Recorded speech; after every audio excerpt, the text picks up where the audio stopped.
जय श्री राम दोस्तों। ऐसा नहीं लग रहा है कि रिसेंटली हर कोई एक्टिव हो गया एंटी इंडिया एक्टिविटी करने में। जैसे कि पहले मऊ में वो पथराव हो गया, उसके बाद नागपुर में वायलेंस हुआ, उसके बाद अभी लेटेस्ट न्यूज़ उसमें है कर्नाटका में उन्होंने बिल पास किया हुआ है मुस्लिमों के लिए। अ, वैसे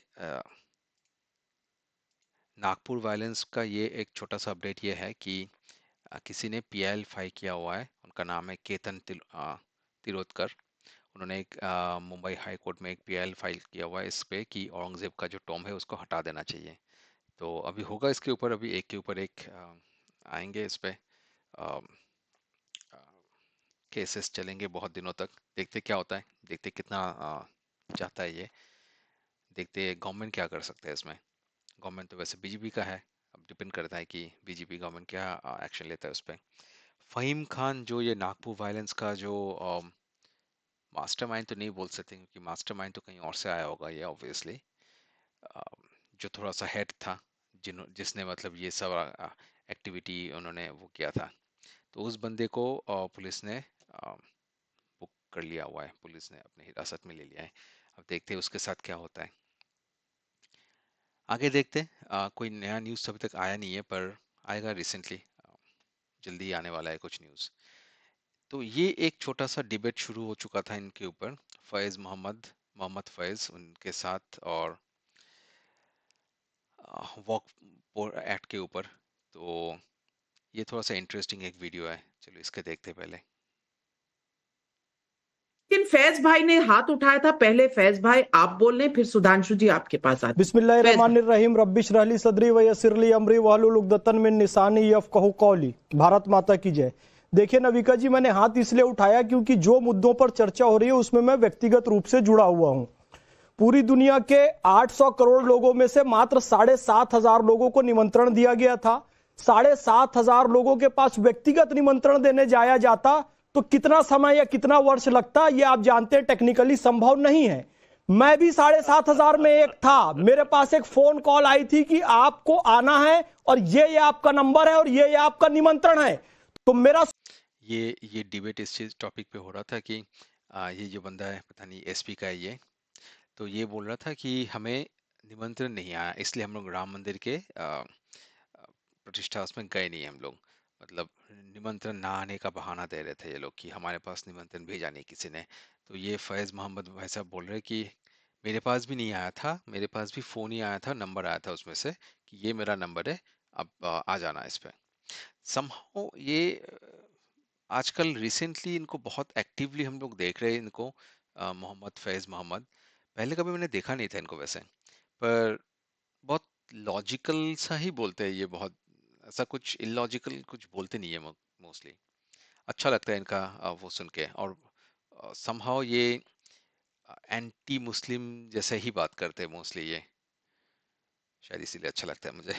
सौभाग्य कि मैं वहां पर गया। मैं प्रतीक्षा नहीं करता रहा कि चंपत राय जी आकर व्यक्तिगत रूप से मुझे काट देंगे तो मैं जाऊंगा, और टेक्निकली इसलिए पॉसिबल नहीं है। मेरे बाजू में बैठे हुए थे गौरांग वैष्णव जी जो कि यूएसए से आए थे। अब चंपत राय जी यूएसए तो गए नहीं थे व्यक्तिगत रूप से उनको देने, तो यह बिल्कुल गलत बात है। और 7,500 लोगों को व्यक्तिगत निमंत्रण चंपत राय जी नहीं दे सकते। मैक्सिमम लोगों के पास फोन आया था और नंबर आया था और कार्ड आया था कि इस नंबर से आपको प्रवेश मिलेगा। मैं भी गया था, मैंने ये नहीं कहा जी मुझे व्यक्तिगत रूप से आकर दो। अरे मेरा तो सौभाग्य था नविका जी, 7,500 में मेरा नाम आया, 800 करोड़ में मेरा कितना बड़ा सौभाग्य था। मैं दौड़ कर गया, 2 दिन पहले से अयोध्या में बैठा हुआ था कि मैं जरूर जाऊंगा, और ये आप मेरे सारे फोटो वीडियो देख सकते हैं। दूसरी बात मैं आपको बताऊंगा, मैं रोजे से था। आज टाइम्स नाउ के स्टूडियो में मैंने रोजा खोला। रोजेदारों को ये नहीं बुलाते हैं, हालांकि मुस्लिम लीग बुलाएगा तो हम जाएंगे भी नहीं, लेकिन ये किस तरह के लोग हैं आप समझिए। राहत इंदौरी ने इनके बारे में कहा कि सियासत में जरूरी है रवादारी, समझता है। वो रोजा तो नहीं रखता पर अफ्तारी समझता है। जो सुधांशु जी कह रहे थे कि बेरोजगार लोग पहुंच जाते हैं, रोजा नहीं रखेंगे, अफ्तारी में जाएंगे। 1 साल टोपी पहनकर जाएंगे, 5 साल मुसलमानों को टोपी पहनाएंगे और मोदी जी को ये कहेंगे ये नमाज की टोपी नहीं पहनी इन्होंने। क्यों पहनेंगे भाई? टोपी इबादत की है। सुधांशु जी भी कह टोपी इबादत की विषय वस्तु है, सियासत की विषय वस्तु नहीं है। तो मोदी जी ने इस्लाम का सम्मान किया क्योंकि इबादत की चीज का सियासत में इस्तेमाल नहीं किया। अब और सुनिए, वर्तमान समय में इन्होंने जो प्रस्ताव लाया ना, व्यक्तिगत रूप से मेरे साथ जुड़ा हुआ है, वो कैसे है मैं बताता हूं। कर्नाटक में जब इनकी सरकार बनी, युवा ब्रिगेड का फोन आया मेरे पास, अन्ना चक्रवर्ती सुलेबिले का, क्योंकि मैं गो सेवक हूं। उन्होंने कहा भैया 10 जगह आपकी गो कथा, गो व्याख्यान करवाने हैं कर्नाटक में। मैंने क्या हुआ, कहा ये 5 गारंटी के साथ सरकार में आए थे कि चावल देंगे, महिलाओं को बस देंगे और बच्चों को छात्रवृत्ति देंगे, ऐसे 5 गारंटी लाए। हालांकि बजट नहीं बन पड़ा तो वो कर्नाटक कर्जे में चला गया। लेकिन सरकार में आते ही सबसे पहले उन्होंने गो हत्या पर लगा प्रतिबंध हटाया। तुष्टीकरण की पराकाष्ठा है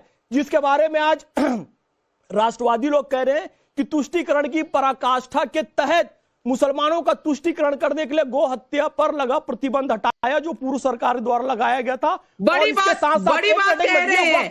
तहसीन पूनावाला जवाब दीजिए। 4% रिजर्वेशन चाहिए, रेजोल्यूशन वक्फ अमेंडमेंट के खिलाफ चाहिए। वैसे ये 2 दिन पुराना है, तो 4% रिजर्वेशन उन्होंने दे दिया है। उसके ऊपर बड़ा हंगामा हुआ है अभी जाके, और शायद बीजेपी अभी कोर्ट पे भी जाएंगे, क्योंकि ये एंटी कॉन्स्टिट्यूशन है।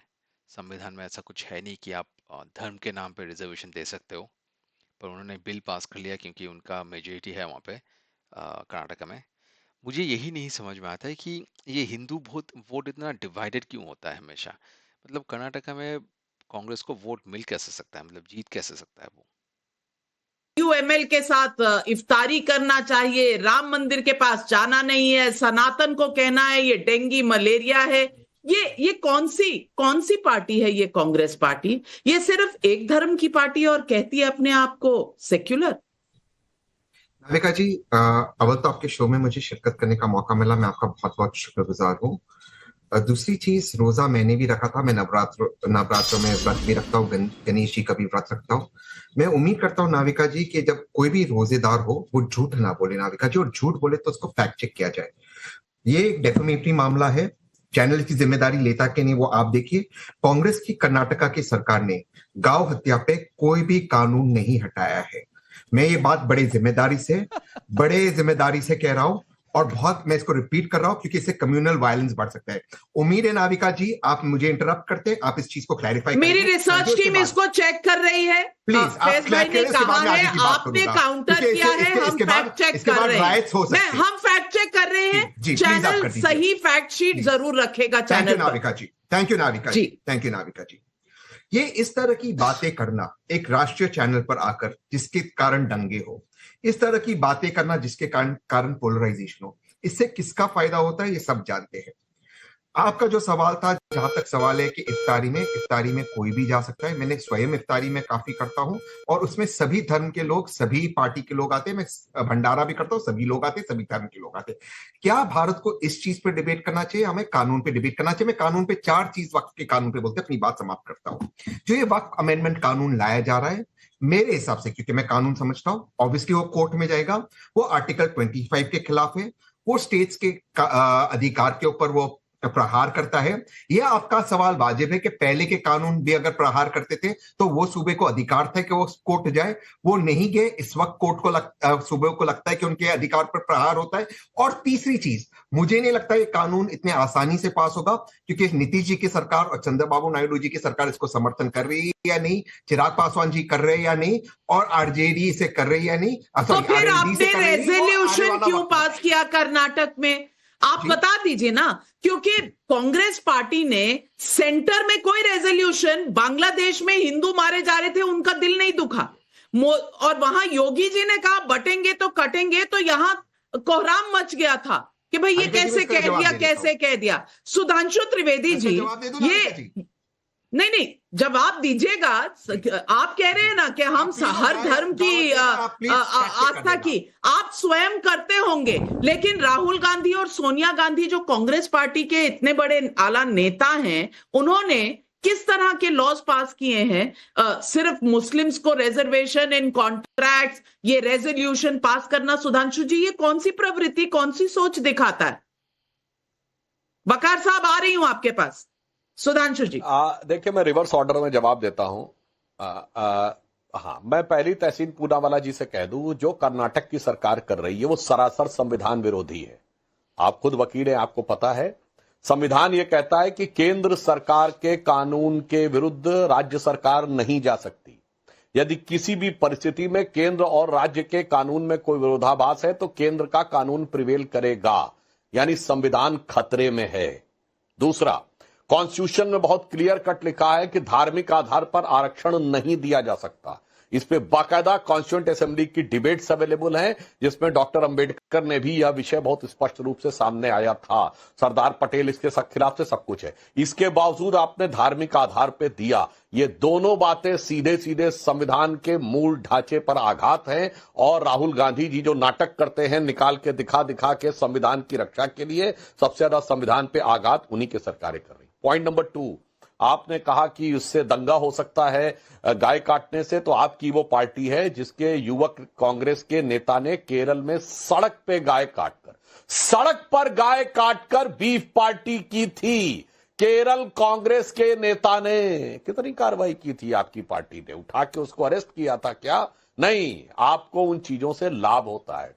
पॉइंट नंबर 3, आपने कहा गाय काटने और खाने की बात, तो मैं पूरे दर्शकों से कहता हूं जाके चेक कर लीजिए। यूएस प्रेसिडेंशियल आर्काइव्स 1956 में या 57 में जब ड्वाइट आइजनहावर के जमाने में नेहरू जी वहां गए तो उनके जो प्रेफरेंसेस पूछे गए खाने के, ये डिक्लासिफाइड हुआ है सितंबर 1978 में। उसमें लिखा है कि उनके क्या थे, एक स्कॉच और एक फिलेट मैगन, जो एक विशेष प्रकार की बीफ थी जिसको से सुधांशु जी पता नहीं अपना डेटा कहाँ से ढूंढ ढूंढ के लेके आते हैं, उनको सब कुछ याद भी रहता है। पता नहीं क्या खाते हैं, क्या मेडिटेशन, कितना मेडिटेशन करते होंगे ये। इतना डेटा उनको याद कैसे रहता है, मुझे ये नहीं समझ में आता है कि मतलब सारा डेटा उनको, मतलब डेट वाइज सब कुछ याद रहता है मतलब। पर सॉरी, जो टॉपिक में है, नेहरू के शौक बड़े थे, मतलब एक बंदे को कितना गाली दिया जाए, मतलब मुझे तो पता नहीं चलता और कितना गाली दूं मतलब इसको, नेहरू को। मतलब स्कॉच चाहिए उसको उस जमाने में जहाँ पे 70% इंडियन को, भारतीयों को खाना नहीं मिलता था, राइट? तब उसको स्कॉच का शौक था उस टाइम पे। हम्म, और बीफ चाहिए उसको। मतलब ये था हमारा पहला प्रधानमंत्री। पता नहीं कैसे बना था ये प्रधानमंत्री पहले।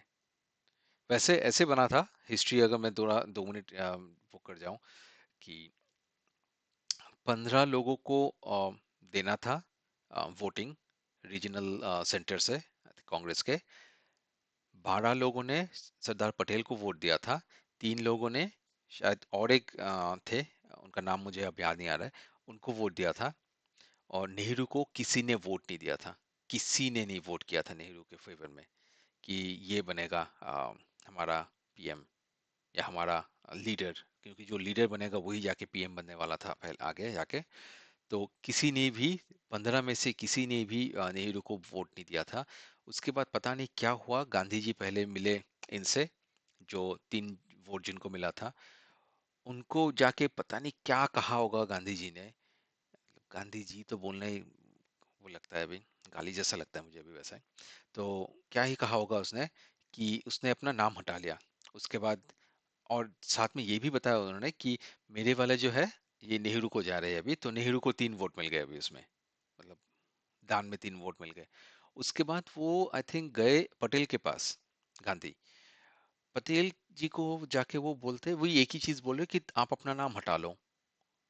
कितने बेशर्म इंसान थे भाई गांधी, ये कितने बेशर्म इंसान थे यार।